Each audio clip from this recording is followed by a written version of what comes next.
Hey, so let's talk about the main event of SmackDown. Right before we get to the Great American Bash, it's Rey Mysterio and Booker T. I'm wondering, I'm legitimately asking, if we're going to sell this on pay per view, why would we do the match right here? Well, goddamn, Conrad, we didn't have anybody else for the fucking show. Okay, that's logical. Thank you.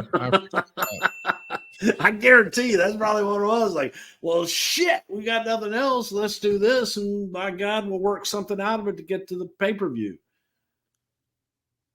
Rey Mysterio gets a win over Booker T here. He didn't win a lot on television as champion. Talk to me about that. What do you think?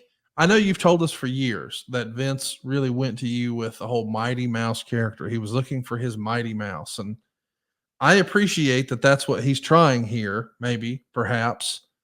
But he's our champion, but he sure is losing or getting beat up a lot. I know he's the baby face. I know he's the underdog, but do you think perhaps we did it too much with Rey in this era? No. Okay. I think that's what intrigued people with Rey. People wanted Rey to fight back and wanted Rey to overcome. I don't think it would have been believable if Rey had been this world beater. Rey needed to squeak out the victory. Rey needed to be victorious in the end, be the guy that could do the impossible when it needed to be done. But nobody was going to believe that Rey was going to stand there toe-to-toe with, a Booker T or a Big Show or a Batista or anybody else and hold his own. He could take a hell of an ass whipping. He would be able to outmaneuver them and outwork them at the end to get the victory, because that's all he needed to do was get the victory. And it wasn't anybody could take an ass whipping like Rey Mysterio. Roll tight on that, man. Let's talk about the pay-per-view. We're finally here. There is a dark match. It doesn't air on television. Funaki over Simon Dean with a small package. Indeed. Paul London and Brian Kendrick. That wasn't on TV. You don't like Funaki? I love Funaki. You know Funaki's son. I told you this. I met his son. Yes. The other day. Yeah. What a fine young man. So why didn't you want Funaki on TV? Well, Okay. Indeed. Shout out to Simon Dean. Fuck Simon Dean. Oh, come on. He's a nice guy. You know what? I couldn't pick him out of a lineup. Okay. Well, he's a nice guy. I like Okay. him. I mean, I wouldn't go so far as say I'd take a bullet for him. But I don't care. Paul London and Brian Kendrick are in the opening match here against Kid Cash and Jamie Noble. Cash was suspended. Maybe I don't really understand why, but here we go. It's a fun match. A lot of talented performers. And this feels like a match that might be ahead of its time. Paul London and Brian Kendrick, Kid Cash and Jamie Noble. Do you think those guys would be bigger stars in the 2024 era? Absolutely. Yeah. Absolutely. Tremendous talents, man. You take a guy like Brian Kendrick, and if Brian Kendrick had 6 more inches in height and another 50 pounds on him, he would have been the world champion. Nobody could stop him.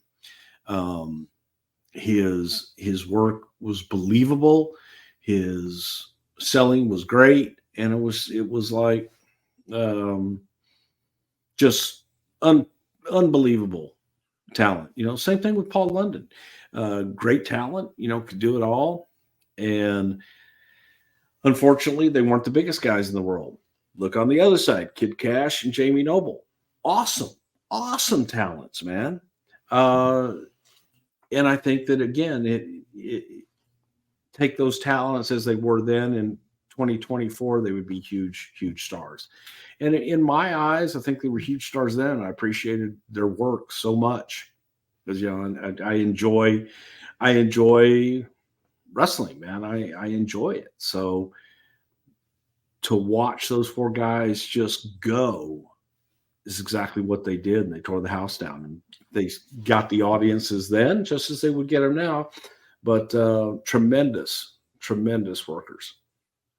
Talk to me a little bit about the creative. I mean, was anybody an advocate for them? Because it does feel like in an era where the tag titles are switched around quite a bit, they had a pretty lengthy run as tag champs. It does feel like they were featured a little bit more than you may have expected. Not nearly what it would be in 2024. But was there anyone really advocating for them? A lot of people were. Yeah. That's why they were tag team champions. They were tag team champions to go out and be different and be able to do things that other, tag teams couldn't do. They were a completely different act. And I think that they had their spot and did very well with it. Man, one of the great what ifs. Brian Kendrick and Paul London in 2024. So let's talk about Teddy Long. He's going to come out and announce that Bobby Lashley wouldn't be wrestling due to an elevated enzyme count in his liver. JBL used that for a little bit of comedy for a bit. Lashley is going to show up, and he's not happy with the way this has gone down, of course. He's in tears nearly doing the mic work, saying he came all this way for a match, and now he can't wrestle. What do you remember about this moment here? Well, it's a real moment, frankly.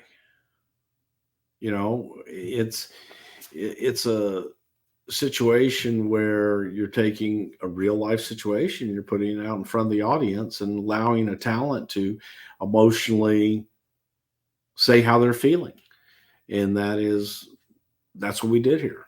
So it was, look, man, it's real.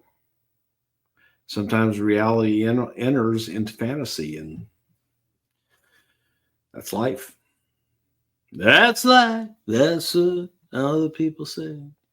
Hey, I really want to ask you about how do you decide like what gets a storyline reason and what gets a real reason? I mean, I know that we want to explain to people who bought the pay-per-view and bought a ticket and all that. Hey, here's why you're not getting that match. We're not trying to bait and switch you. Here's really what happens. But we don't really always do that. Sometimes we sort of explain it away. Why the need, do you think, to just come out and just tell the truth? So it didn't look like creatively everybody's heard at the same time? Yeah, I mean, look, sometimes, yes. I mean, that's the answer. It depends on the story and depends on the situation. So if a story warrants, look, man, we can make a story out of this, then we make a story out of it. If you can't, well, then just go on out and the story is reality, and that becomes your story. SaveWithConrad.com. I'm Nick Castillo from Waterville, Ohio. I've listened to several of his podcasts for a few years and have always heard the ads for Save with Conrad. And my wife and I were looking to refinance, and we had looked into a couple different options. And then I had remembered one of the ads and contacted you guys, and here we are. We had some debt that we had accumulated, and we wanted to pay it down, get everything in under a much better, more manageable APR. So smooth. I've never had anything finance go that easy. We got a chance to work with Francis and Larry. They made everything comfortable. They were very personable. They were on top of everything. They made sure we were on top of everything. They were with us every step of the way, kind of guiding us. So like I said, I've never had an experience that went that smooth. Right off the bat, we saved at least $250 a month. Within a couple of months, we'll probably be at the $400 to $500 mark a month. I'm Nick Castillo from Waterville, Ohio, and I've saved over $400 a month with SaveWithConrad.com. NMLS number 32416, Equal Housing Lender, SaveWithConrad.com.